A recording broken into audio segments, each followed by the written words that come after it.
Rayalaseema lift irrigation విషయంలో జరుగుతున్న వివాదాలు, జరుగుతున్నటువంటి వాదోపవాదనలు మీరు వినే ఉన్నారు. అయితే ఇంత జరుగుతున్న ప్రభుత్వం నుంచి ఒక క్లియర్ కట్ ఆన్సర్ రావడం లేదు. ముఖ్యంగా డిప్యూటీ సీఎం పవన్ కళ్యాణ్ ఈ విషయం మీద ప్రతి దాంట్లో నేను ఉన్నానని చెప్పి, ప్రశ్నించడానికి ఉన్నానని చెప్పి పార్టీ పెట్టానన్నారు. సో మరి ఆయన వేర్ ఈజ్ హీ? అసలు రాయలసీమ రైతుల యొక్క గోడు ఏదైతే ఉందో దాన్ని పరిష్కరించగలిగే కొంతమేర పరిష్కరించగలిగే దీన్ని కేవలం రాజకీయ లబ్ధి కోసం ఆపారు అని పక్క రాష్ట్రం యొక్క ముఖ్యమంత్రి గారు అసెంబ్లీ సాక్షిగా, అసెంబ్లీలో చెప్పేది ఎప్పుడైనా కూడా క్రెడిబిలిటీ కింద మనం ఆన్ రికార్డు ఉంటుంది. దాన్ని మనం డెఫినెట్లీ ఒకవేళ అది అబద్ధం అవ్వచ్చు, దాన్ని మనం కౌంటర్ చేయాల్సిన బాధ్యత ఆంధ్రప్రదేశ్ ప్రభుత్వం మీద ఉంది. అలాంటి సందర్భంలో ఫారిన్ టూర్ వెళ్ళి రిటర్న్ వచ్చిన తర్వాత కూడా చంద్రబాబు గారు చెప్పిన ఒకే ఒక సమాధానం, కొంచెం సమయం ఇవ్వండి కౌంటర్ ఇస్తాను. అంటే ప్రిపేర్ అవ్వాలా? అంటే ప్రజలను ఏ విధంగా మభ్యపెట్టాలో ప్రిపేర్ అవ్వాలా? అదే.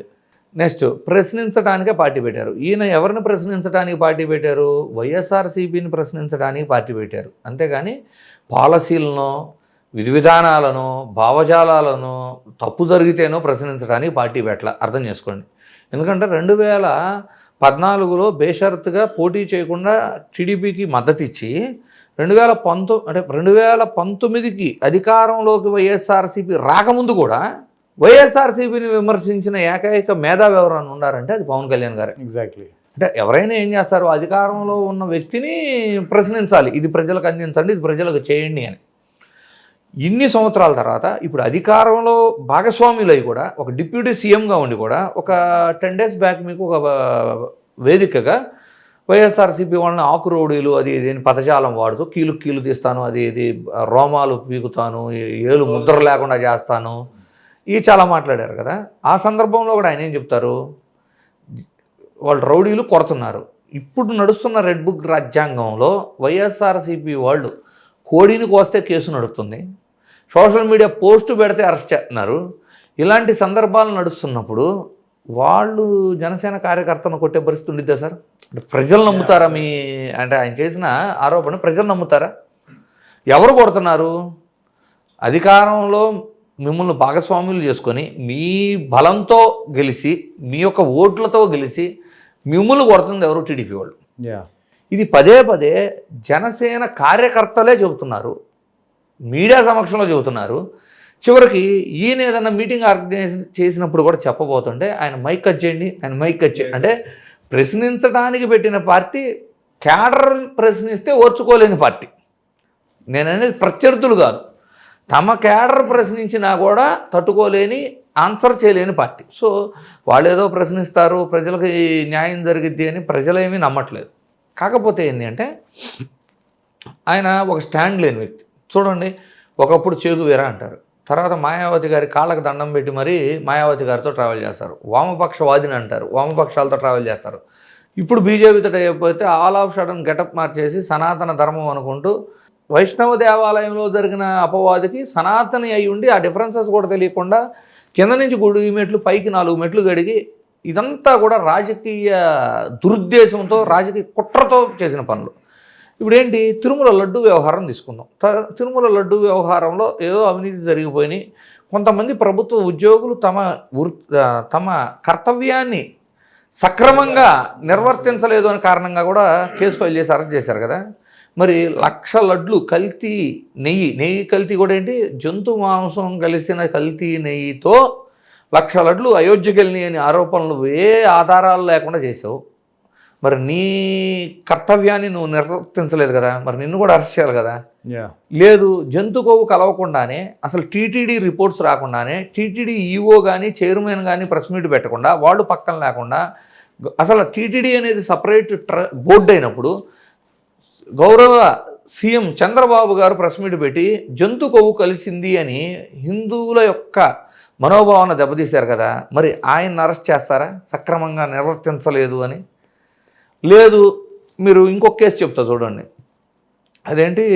కల్తీ మద్యం మొలకల చెరువు నుంచి ఇబ్రహీంపట్నం దాకా కల్తీ మద్యం 18 నెలల పాటు నడుస్తూ ఉంటే, 16 నెలలో ఎంతో, ఆ మధ్యలో చెక్ పోస్టులు, విజిలెన్సు, ఎక్సైజు, పోలీసులు, మరి వీళ్ళంతా వాళ్ళ యొక్క వృత్తిని సక్రమంగా నిర్వర్తించలేదు అనే కారణం మీద అరెస్ట్ చేస్తారా? యా. సో ఈయన ఎలా ఉంటుంది అంటే, ఇప్పుడు ఏదైనా ఒక పార్టీ పెట్టినప్పుడు అంటే సొంతంగా పార్టీ పెట్టినప్పుడు మనకంటూ కొన్ని సిద్ధాంతాలు, మనకంటూ కొన్ని భావజాలాలు, ఏదైనా పార్టీతో పొత్తు పెట్టుకునేటప్పుడు కూడా ఆ భావజాలం మ్యాచ్ అయిందా లేదా, ఆ విధంగా పొత్తు పెట్టుకోలేదు కదా. కేవలం అధికారంలో రావడం కోసం, ఎమ్మెల్యేగా గెలవడం కోసం భావజాలాలు వేరైనా, ఎందుకంటే 2014లో సపోర్ట్ చేసి టీడీపీని గెలిపించిన అమరావతి విషయంలో వ్యతిరేకించారు, వైజాగ్ విషయంలో వ్యతిరేకించారు, భోగాపురం విషయంలో వ్యతిరేకించారు. అంతలా టీడీపీని వ్యతిరేకించి పోరాడి 2019లో ఇండివిజువల్గా పోటీ చేసి ఆల్ ఆఫ్ సడన్ మళ్ళీ వాళ్ళతో కలిసి, అంటే ఎప్పుడు చూడండి అధికారంలో లేని వైసీపీని, అధికారంలో ఉన్న వైసీపీని విమర్శిస్తుంటారు తప్పితే, ఇప్పుడు కూడా చూడండి ఆయన ఏమంటారు, పెద్ద పెద్ద వాళ్ళే కులాల గురించి కొట్టుకుంటుంటే చిన్నపిల్లలు కొట్టుకోరా అని చాలా చిన్న విషయంలా మాట్లాడతారు. అసలు కుల భావన కావాలి రాజకీయాల్లో అని మాట్లాడిన వ్యక్తి నువ్వే కదా. ఆంధ్రప్రదేశ్ రాజకీయాల్లో ఎదువరకు ఎవరన్నా మీకు కుల భావన ఉండాలి, జగన్మోహన్ రెడ్డి గారు ఎప్పుడన్నా రెడ్డి సామాజిక వర్గం నా వెనక నుంచోవాలి అని చెప్పారా? చంద్రబాబు గారు ఎప్పుడన్నా కమ్మ సామాజిక వర్గం మొత్తం నా వెనక ఉండాలని చెప్పారా? ఇప్పుడు టీడీపీ పార్టీని తీసుకుంటే కమ్మ సామాజిక వర్గపు నాయకులు సీఎంలు అవుతున్నా కూడా అన్ని కులాలు మతాల నుంచి సపోర్ట్ ఉండబట్టి ఓట్లు పడబట్టే కదా అధికారంలోకి రాగలుగుతున్నారు. అవును. అలాగే వైఎస్ఆర్సీపీ కూడా రెడ్డి సామాజిక వర్గం వాళ్ళు సీఎంగా ఉన్నా కూడా అన్ని మతాలు కులాల వాళ్ళు సపోర్ట్ చేసి ఓట్లేస్తేనే అధికారంలో రాగలుగుతున్నారు. కానీ జనసేనని ఎలాంటి పార్టీగా చేశారు, ఓన్లీ కాపులు మాత్రమే ఓట్లేస్తారు, కాపులు కాకుండా మిగిలిన ఎవరూ కూడా ఆ పార్టీకి ఓటేరు అనే స్థాయికి తీసుకొచ్చారు కదా. 2019 ఎన్నికల్లో కూడా కాపులులోని ప్రధానంగా ఒక వర్గం ఓట్లేస్తే 5.6 సంథింగ్ వచ్చింది. ఈ రోజున పొత్తులో ఉండి కొన్ని నియోజకవర్గాల్లో కూటమి వాళ్ళు ఓట్లేసినా కూడా ఇండివిజువల్గా జనసేన అంటే ఈరోజు కాపులు కాకుండా వేరే సామాజిక వర్గాలు ఓట్లేని పరిస్థితికి తీసుకొస్తుంది ఎవరు? కులభావన కావాలి, కులభావన కావాలని మాట్లాడటం, ఏదన్నా అవకాశం ఉంటే మినిస్టర్లు అవ్వచ్చు, ఎమ్మెల్సీలు అవ్వచ్చు, అన్నీ తన సామాజిక వర్గానికే ఇచ్చుకోవటం, బీసీలకి ఎస్సీలకి ఎలాంటి ప్రాధాన్యత లేకపోవటం పార్టీలో, ఇవన్నీ చూస్తూ ఏమవుతుంది అల్టిమేట్లీ ఈ కులభావన ఆ కులం వరకే లిమిట్ అయిపోవటం వల్ల. అలాగే ఇప్పుడు ఉన్న పరిణామాలు చూస్తుంటే ముఖ్యంగా పవన్ కళ్యాణ్ ఏదైతే పదే పదే చేస్తున్నారో వ్యాఖ్యలు కొన్ని, మరో 15 ఏళ్ళు చంద్రబాబుని ముఖ్యమంత్రిగా చూడాలని కోరుకుంటున్నానంటూ, సో ఈ థాట్స్ని దృష్టిలో పెట్టుకుని తర్వాత గ్రౌండ్ స్థాయిలో జనసేన టీడీపీ మధ్య ఒక సఖ్యతమైనటువంటి వాతావరణం లేకపోవడం, వీటి దృష్ట్యా కాపుల్లో ఒక అంతర్మదనం ప్రారంభమైందని నా ఉన్నటువంటి ఒక వాదన. ఇది ఎంతవరకు కరెక్ట్ ఏంటి, అసలు మీ విశ్లేషణ ఏంటి దీని మీద? జనరల్గా అధికారంలో భాగస్వామ్యం అవ్వాలి అనే కోరిక, తమ సామాజిక వర్గానికి కూడా ఉన్నతమైన స్థానం సీఎం చేసుకోవాలి అనే ఒక ఆలోచన కోసం జనరల్గా ఏమైంది అంటే గుంటూరు కృష్ణ అని ఒక యూనిట్ కింద తీసుకున్నాం, ఈస్ట్ వెస్ట్ను ఒక యూనిట్ కింద తీసుకున్నాం. ఎందుకంటే వాటిలో ఉన్న కొన్ని తేడాలు ఉన్నాయి. గుంటూరు కృష్ణ అని ఒక యూనిట్గా తీసుకున్నప్పుడు ఏంటంటే వంగవీటి రంగా గారు చనిపోయినప్పుడు, అంతమొందించబడినప్పుడు అధికారంలో టీడీపీ ఉండటం, వాళ్ళ మీద ఆరోపణలు జరగటం, సో కాపు సామాజిక వర్గం అనేది గుంటూరు కృష్ణలో వంగవీటి రంగా గారి అభిమానులుగా కొంత మెజారిటీ ఆఫ్ వర్గం, అందరూ నేను ఎప్పుడు చెప్పను, మెజారిటీ ఆఫ్ వర్గం కాంగ్రెస్కు మద్దతుగా ఉండేవాళ్ళు. సో సాంప్రదాయబద్ధంగా కాంగ్రెస్కు మద్దతుదారులుగా ఉన్న కాపులు సైతం 2024 ఎన్నికల్లో మన కులానికి కూడా సీఎం అనేది ఎప్పటికైనా కల్లాగా అని ప్రలోభంగా అనకూడదు, దాన్ని ఇన్స్పైర్ అయ్యి తప్పని పరిస్థితుల్లో అందరూ కూడా పవన్ కళ్యాణ్ మాటను జవదాటకుండా కూటమికైతే ఓటేశారు. అయితే ప్రస్తుతం 15 సంవత్సరాలు చంద్రబాబు గారే సీఎంగా ఉండాలి అని పదే పదే చెప్పడం, కష్టాలున్నా మనం అంటే ఇప్పుడు కష్టాలున్నా కూటమిలో వాళ్ళు కష్టపడాలి, మనము కష్టపడాలని చెప్పట్లే ఎక్కడ పవన్ గారు. ఎగ్జాక్ట్లీ సర్దుకుపోవాలి, నిప్పంతా మనమే భరించాలి, మనమే, వాళ్ళు లేకపోతే మనం గెలవలేము అనే విధంగా అనవసరంగా వీళ్ళని తక్కువ చేసి వాళ్ళ కేడర్ని వాళ్ళని తక్కువ చేసేయటం, అండ్ ఈ 15 సంవత్సరాలు కూడా వాళ్ళ కిందే మనం బతకాలి అనే విధంగా, నేను బతుకుతాను నాతో పాటు మీరు బతకాలి అనటం, ఇవి వాళ్ళకి డైజెస్ట్ అవ్వక గుంటూరు కృష్ణా జిల్లాలో కాపు సామాజిక వర్గంలో ఎస్పెషల్లీ ఒకప్పుడు రంగాగారి అభిమానులుగా కానీ కాంగ్రెస్ మద్దతుదారులుగా సాంప్రదాయబద్ధంగా ఓటు వేసే కాపులు ఆల్రెడీ మేము గత ఎన్నికల్లో ఈ కారణంగా ఓటేసాము, వీ రియలైజ్డ్ అని డైరెక్ట్గా పబ్లిక్గా ఓపెన్గా చెబుతున్నారు వాళ్ళు. ఓకే. సో గుంటూరు కృష్ణాలో కాపుల్లో చాలా చైతన్యం. అండ్ మీకు మచిలీపట్నం పార్లమెంట్ ఇలా తీసుకుంటే మొత్తం వ్యవసాయ ఆధారితమైన పార్లమెంట్ అది. ఆ పార్లమెంట్లో కూడా భూములన్నీ కూడా కాపు సామాజిక వర్గానికి చెందిన భూములే 85% కంటే ఎక్కువ ఉంటాయి. ఓకే. సో వ్యవసాయ రంగంలో ఎలాంటి లబ్ధి జరగకపోవటం, అకాల వర్షాల కారణం అవ్వచ్చు, రీజన్స్ ఏమైనా కావచ్చు, నష్టపోయి ఉండటం, ఫ్రీ క్రాప్ ఇన్సూరెన్స్ లేకపోవటం, నష్టపరిహారాలు కూడా సరిగా వాళ్ళకి అందకపోవటం, చివరికి మోంతా తుఫాను వచ్చినప్పుడు అంటే ఈస్ట్ టు వెస్ట్కి వెళ్ళేటప్పుడు చెప్తా సార్ మోంతా తుఫాను. సో ఇది గుంటూరు కృష్ణా జిల్లాల్లో కాపుల్లో రియలైజేషన్ అనేది హెవీగా ఉంది సార్. అదే ఈస్ట్ టు వెస్ట్కి వచ్చేసరికి ఏమైందంటే గతంలో కూడా కాపు సామాజిక వర్గంలో మెజారిటీ ఆఫ్ పీపుల్ టీడీపీకి మద్దతుగా ఉన్నారు గతంలో కూడా. అందువల్ల ఈ గుంటూరు కృష్ణాలో వచ్చినంత చేంజ్ ఇక్కడ మీకు ఈస్ట్ టు వెస్ట్లో కనపడదు ఇప్పుడు ప్రస్తుతానికి. కానీ ఈస్ట్ టు వెస్ట్లో కూడా భూములన్నీ కానీ 85% మళ్ళీ కాపు సామాజిక వర్గం దగ్గరే ఉన్నాయి. కొంత ఏమంటారు ఇన్ఫ్లుయెన్స్ చేయగలిగే పర్సనల్గా క్షత్రియ సామాజిక వర్గం ఉండా కూడా భూముల విషయం వచ్చినప్పుడు యావరేజ్ తీస్తే 85% కాపు సామాజిక వర్గం దగ్గరే ఉండే.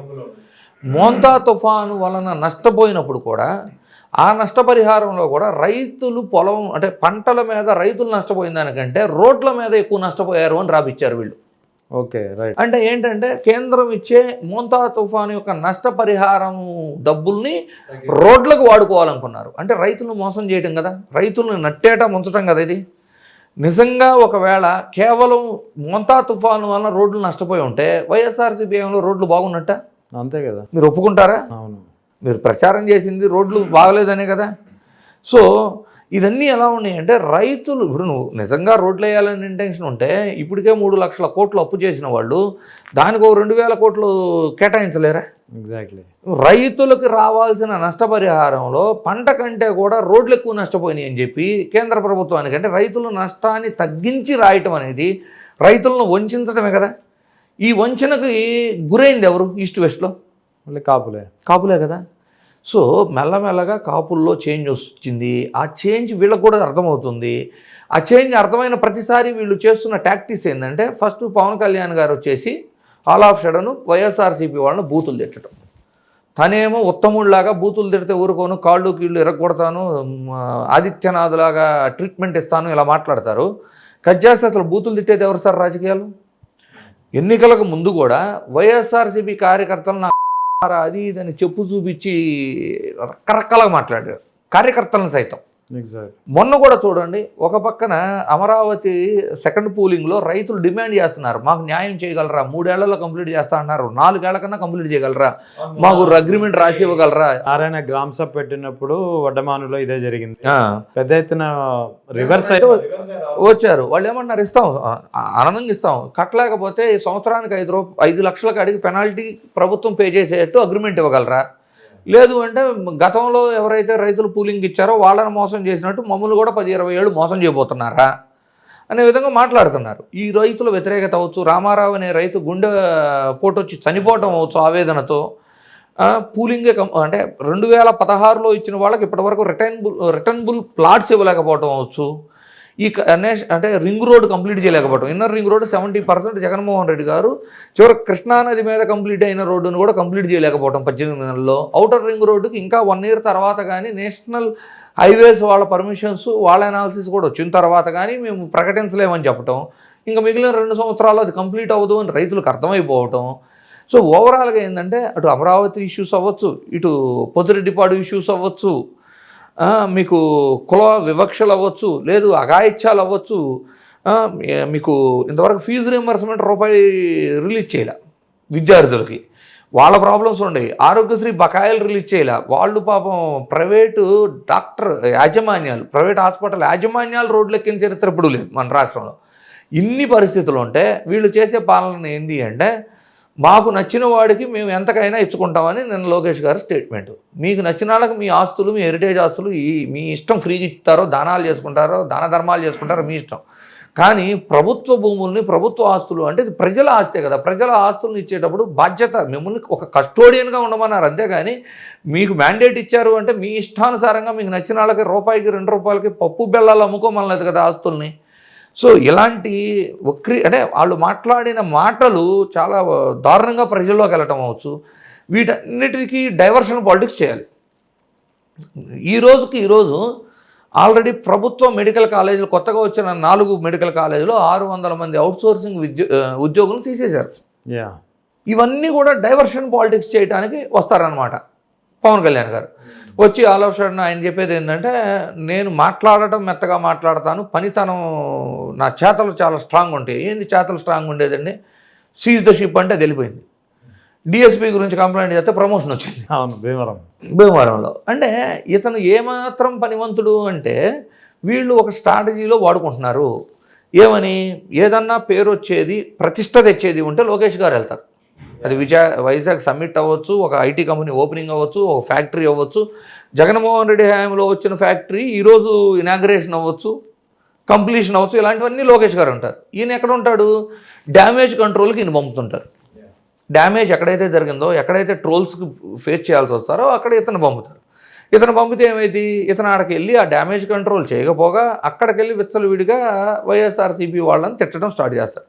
తిట్టగానే మరి ఓర్చుకోలేరు కదా, ఓర్చుకోలేని వైసీపీ వాళ్ళు తిట్టగానే ఏం మాట్లాడతాడు, నన్ను తిడితే కాపు సామాజిక వర్గాన్ని తిట్టినట్లే అని, ఇది సమాజానికి అంటగట్టి ఒక సామాజిక వర్గాన్ని మళ్ళీ దూరం అవుతున్న కాపులను పోలరైజ్ చేసుకోవాలని ట్రై చేస్తున్నారు.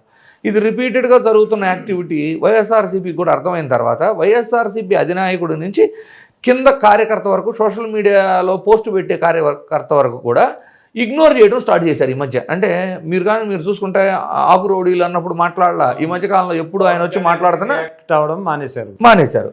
ఇప్పుడు కొత్తగా ఏమైంది, ఐడెంటిటీ క్రిసిస్. ఇప్పుడు అంటే అటుపక్కన భాగస్వామిగా ఉండి చివరికి టీడీపీకి బీజేపీకి పొత్తు కుదర్చడానికి నేను ఇన్నిసార్లు కష్టపడ్డాను అని చెప్పుకున్నారు. వాళ్ళిద్దరి మధ్య నేనే అన్నారు. మోడీ గారు కూడా అదేవిధంగా ఈయన హగ్ చేసుకోవటం, ఈయన చెయ్యి లేపు చూపించడం ఇవన్నీ చేశారు. కట్ చేస్తే ఇప్పుడు నువ్వు గాజులే పక్కకు పో, లోకేష్ రమ్మని అంటున్నాడు ఆయన కూడా. ఇప్పుడు ఆయన కూడా ఇంపార్టెన్స్ లోకేష్కి ఎక్కువ. అటు బీజేపీ ఇంపార్టెన్స్ ఇట్లా, ఇటు టీడీపీ ఇంపార్టెన్స్ ఇవ్వట్లా, అటు ప్రతిపక్షం అన్న తిడితే పట్టించుకుంటారంటే వాళ్ళు పట్టించుకోవట్లా. ఈ ఐడెంటిటీ క్రిసిస్ వలన ఇంకా రెచ్చిపోయే అవకాశాలు ఉన్నాయి ఆయన మాట్లాడటం. ఆయన ఇచ్చే మీటింగ్లు ఉన్నాయి కదా, ఆయన మీటింగ్ నిన్న కూడా చూసుకోండి సార్, రైతుల గొప్పతనాల గురించి చాలా మాట్లాడారు. సంక్రాంతి పండగ రైతుల గొప్పతనాల గురించి. మోంతా తుఫాను వస్తే రైతులకు ఇప్పటిదాకా వాళ్ళకి అందాల్సిన నష్టపరిహారం పూర్తి స్థాయిలో అందించలేకపోయాం. రైతులకి పోతిరెడ్డిపాడు ఒక పక్కన నష్టం జరుగుతుంటే మాట్లాడలేకపోతారు. ఇన్ని బుడమేరు వాగు వరద వలన మునిగిపోయిన వాళ్ళకి ఇప్పుడు దాకా పూర్తిగా సహాయం అందలేదు. ఇన్ని ఇష్యూస్ పెట్టుకొని రైతులను వంచిస్తూ ఉచిత పంట బీమాని తీసేసి, ఇన్పుట్ సబ్సిడీలు తీసేసి, ఇంత అన్యాయంగా రైతులను వంచి రైతుల పక్షాన నువ్వు స్టేట్మెంట్లు ఇస్తే ఇది సినిమాల్లో చెల్లిద్ది సార్. ఎట్లా అంటే ఆయనకి ఫస్ట్ ఆఫ్ ఆల్ ఏంటంటే ఒక సినిమా స్టోరీ అన్నారనుకోండి, సినిమా కథ అన్నప్పుడు నచ్చిన ఆయనకి కట్ యాక్షన్ 2 డైలాగులు చెబుతారు. అంటే ఈ డైలాగుని ఈ టోటల్ సినిమాలో దీని ఇంపాక్ట్ ఎంతో కూడా వాళ్ళకి తెలియదు సినిమా చూసే వరకు. ఆయనకి సినిమా కథ చెప్పినప్పుడు నచ్చిద్ది. సో రోజు షూట్లో ఏంటి, కట్ యాక్షన్ ఉంటుంది. సో ఇప్పుడు కూడా ఏం చేస్తున్నాడు, గతంలో తను ఏం మాట్లాడాడు అనేది తనకు సంబంధం లేదు. ఈరోజు ఏ స్క్రిప్ట్ ఇస్తే అది చదవటానికి సిద్ధంగా ఉన్నారు. నిజంగా ఏమవుతుంది, రాజకీయాలని సెలెక్ట్ చేసుకున్న చిరంజీవి గారు కూడా రాజకీయాల్లో ఉన్న రోజులు సినిమాలు చేయలే. రామారావు గారు సినిమాలు సెలెక్ట్ చేసుకుంటే రాజకీయాలు సెలెక్ట్ చేసుకుంటే రాజకీయాల్లో ఉన్న రోజులు సినిమాలు చేయలే. ఈయన ఏం చేస్తున్నారు, సినిమాలు చేసుకుంటూ కాల్ షీట్లు 2 రోజులు రాజకీయం చేస్తున్నారు. ఈ మధ్యకాలంలో ఏమైపోయారు మరి, ఇన్ని అఘాయిత్యాలు, ఇన్ని ప్రాబ్లమ్స్, రాష్ట్రం అంతా అతలాకుతలం అయిపోతుంటే ఏమైపోయారు. ఆల్ ఆఫ్ సడన్ సనాతని అంటారు. రాష్ట్ర వ్యాప్తంగా గుళ్ళన్నిట్లో అపచారం జరుగుతుంటే మాట్లాడరు. ఇప్పుడు చూడండి, బొట్లు పోయినాయి. అసలు నిన్న మీటింగ్లో మరి బొట్టే లేదుగా. ఇప్పుడు యోగి ఆదిత్యనాథ్తో సనాతని గెటప్ అయిపోయిందా? అదే అయిపోయింది. ఆ అవతారం సాలించారు. ఓకే, కొత్త అవతారంలోకి వచ్చారు. ఇప్పుడు ఏమంటున్నారు, సెంట్రిక్ పాలిటిక్స్ చేయబోతున్నారంట. కులభావన కావాలని అడిగింది మీరే. ఇప్పుడు ఈ టోటల్ సినారియోలో సార్, కాపులు ఆశపడటంలో తప్పు లేదు. రాష్ట్రంలో కాపులు నెంబర్స్ వైజు మంచి నెంబర్ ఉన్నారు. మంచి నెంబర్ ఉన్నప్పుడు వాళ్ళు సీఎం అవ్వాలని ఆశపడటంలో ముమ్మాటికి అలాంటి తప్పు లేదు. కానీ అన్ని మతాలు, అన్ని కులాల వాళ్ళు కూడా వాళ్ళని యాక్సెప్ట్ చేసి ఓటేస్తే కదా వాళ్ళు ముఖ్యమంత్రి స్థానాన్ని అధిష్ఠించగలిగేది. అవును. సో ఆ అవకాశాలని తన స్వార్థ రాజకీయాల కోసం కేవలం కాపుల ఓట్ల పోలరైజేషన్ చేస్తూ, కాపుల్ని కేవలం జనసేన పార్టీకి అలైన్ చేస్తూ, జనసేన పార్టీ అంటే కాపులు తప్పితే వేరే వాళ్ళు ఓట్లేయకుండా చేస్తూ, కాపులని నిజంగా ఎదగనీయకుండా చేస్తుంది పవన్ కళ్యాణ్ గారు కదా. తన స్వార్థ రాజకీయాల కోసం తన కోటేమంటున్నారు, ఈయన వెళ్ళి 15 సంవత్సరాలు వాళ్ళకి నేను సపోర్ట్గా ఉంటానంటున్నారు. సో కాపులను వంచిస్తుంది ఎవరు? ఆ పార్టీకి, కాపులు ప్రాతినిధ్యంగా ఉండే పార్టీకి వేరే కులాలు మతాలు ఓట్లేని రాజకీయం చేస్తుంది ఎవరు? సో కాపులు రియలైజేషన్ అనేది స్టార్ట్ అయింది. ఆ రియలైజేషన్ని మళ్ళీ పోలరైజేషన్ సైడ్ తిప్పుకోవడానికే ఈ ప్రలాపనలు. మీకు ఒక 10 days బ్యాక్ సార్ ఒక ఇలాంటి ఒక మీటింగ్లో అదే ఆకురౌడి అన్నారు చూడండి, ఆయనే చెబుతారు. ఏమని అంటారు, ఒకప్పుడు చెప్పారు, గుర్తుందో లేదు, నాకు ఒక్క ఎంపీని ఇచ్చినా కూడా నేను రాష్ట్ర విభజన ఆపేవాడిని. విభజన చేసిన పార్టీకి ఓట్లు అడిగిన వ్యక్తి నువ్వు 2014లో రాష్ట్ర విభజనకు కారణమైన కాంగ్రెస్ బీజేపీలో ఒక పార్టీకి ఓట్లు అడిగిన వ్యక్తి ఇతను. అసలు ఇతను ఏం స్టాండ్ సార్? ఒక పక్కనేమో రాష్ట్ర విభజన జరిగితే ఆంధ్రప్రదేశ్కి అన్యాయం జరిగిందని 11 రోజులు భోజనమే చేయలేదని చెబుతారు. తెలంగాణ పోరాటంలో భాగస్వామిని అవ్వలేకపోయానని బాధపడ్డానని చెబుతారు. అంటే ఈయన రాష్ట్రం విడిపోవటాన్ని యాక్సెప్ట్ చేశాడా? అవును. చేయలేకపోయాడా? క్లారిటీ లేదు. వామపక్షాలు చెగువేర అంటారు, రెండో పక్కన మళ్ళీ సనాతని అంటారు. బ్యాప్టిజం తీసుకున్నానంటారు, మళ్ళీ సనాతని అంటారు. మళ్ళీ ఈరోజు సనాతనది కాదు, నాది సెంట్రిక్ పాలిటిక్స్ అంటారు. సో ఈ డోంట్ హ్యావ్ ఎ స్టాండ్. ఇప్పుడు చాలామంది ఏమంటారంటే పోతిరెడ్డిపాడు వీటన్నిటి మీద స్పందిస్తే బాగుంటుంది అంటారు. ఆయనకు అంత నాలెడ్జ్ ఉందని నిజంగా ఎవరన్నా ప్రజలను నమ్ముతున్నారా? క్యూసెక్లు, టీఎంసీలు, వాటరు, హైటు, అంటే ఎన్ని టీఎంసీల వాటర్ ఉంటే ఎన్ని ఎకరాలు సాగులోకి వస్తాయి, ఈ నాలెడ్జ్ ఉందని నమ్ముతున్నారా ప్రజలు? ఎగ్జాక్ట్లీ. ఆయన ఏం చెప్పగలడు? ఆల్ ఆఫ్ సడన్ వచ్చి హిందుత్వ అనగలడు, కాపు సామాజిక వర్గానికి సపోర్టివ్గా మాట్లాడగలరు, లేదు అంటే 2 బెత్తం దెబ్బలేద్దాం, ఇలాంటి మాటలు మాట్లాడతామే కానీ అసలు నిజమైన రాజకీయం గురించి అతనికి తెలుసా? సో ఓవరాల్గా ఏంటంటే రియలైజేషన్ స్టార్ట్ అయింది. వీళ్ళు ఎన్ని ఎత్తుగడలు వేసింది. ఎందుకంటే ఒకవేళ వీళ్ళ ఎత్తుగడలు పారి ఉంటే ఈ పార్టీకి వాళ్ళు చేసిన ఆకురౌడీల కామెంట్కి కనీసం ఒక 100 మంది వైఎస్ఆర్సీపీ నియోజకవర్గ సమన్వయకర్తలు మీటింగులు పెట్టి తిట్టేవాళ్ళు. ఇప్పుడేం జరిగింది? వదిలేశారు. మాట్లాడుకొని ఎన్ని రోజులు మాట్లాడుకుంటాడు, ఇంకెన్ని రోజులు కాపులను మోసం చేస్తాడు అని వదిలేస్తే ఏమవుతుంది? వదిలేస్తుంటే కాపులో రియలైజేషన్ ఒక సైడ్ నుంచి వస్తుంది, ఇంకో పక్క నుంచి ఇతని యొక్క ఐడెంటిటీ క్రిసిస్ ప్రాబ్లం వస్తుంది.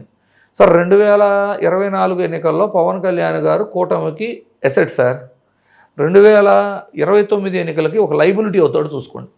సో మరి ఓవరాల్ పరిణామం చూస్తుంటే ఇప్పుడు కమింగ్ ఎలక్షన్కి దూరం ఉందని ఇంకో 3 ఏళ్ళు 2029 ఎన్నికల్లో మళ్ళీ కాపులు ఏ విధంగా అయితే 2019 ఎన్నికల్లో కాపులు చాలా వరకు వైఎస్ జగన్ వెంట నిలిచారు, 2024లో ఏ విధంగా అయితే మొత్తం దూరం అయిపోయారు, మొత్తం దూరం అయ్యారని చెప్తాను నేను అయ్యారు. అలాగే మళ్ళీ 2029లో పవన్ కళ్యాణ్ వైఖరి కారణంగా ఏదైతే అంతర్మదనం ఇప్పుడు కాపుల్లో కనిపిస్తుందని మీరు చెప్తున్నారో అది 2029 ఎలక్షన్లో టువర్డ్స్ వైసీపీ వెళ్ళే అవకాశాలు ఉన్నాయంటారా? సార్ ఇప్పటికిప్పుడు చెక్ చేసుకున్నా కూడా 30% కన్వర్షన్ ఉంది.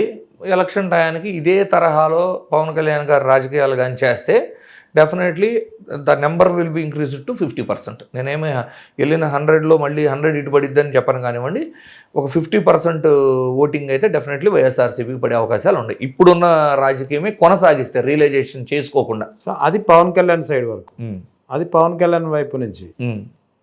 అయితే ఆ స్టాండ్ అంటే ఆ టువర్డ్స్ కాపు ఓటింగ్ టువర్డ్స్ వైసీపీ వైపు వెళ్ళే విధంగా వైఎస్ఆర్ కాంగ్రెస్ పార్టీ ఏదైనా ప్రయత్నాలు చేస్తుందా?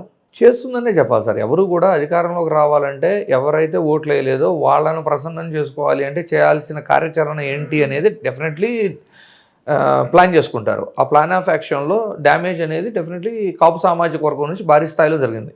మీకు 2014 బైఫర్గేషన్ జరిగినప్పుడే చంద్రబాబు అనుభవజ్ఞులు అని ఇక్కడ చెప్తాను నేను.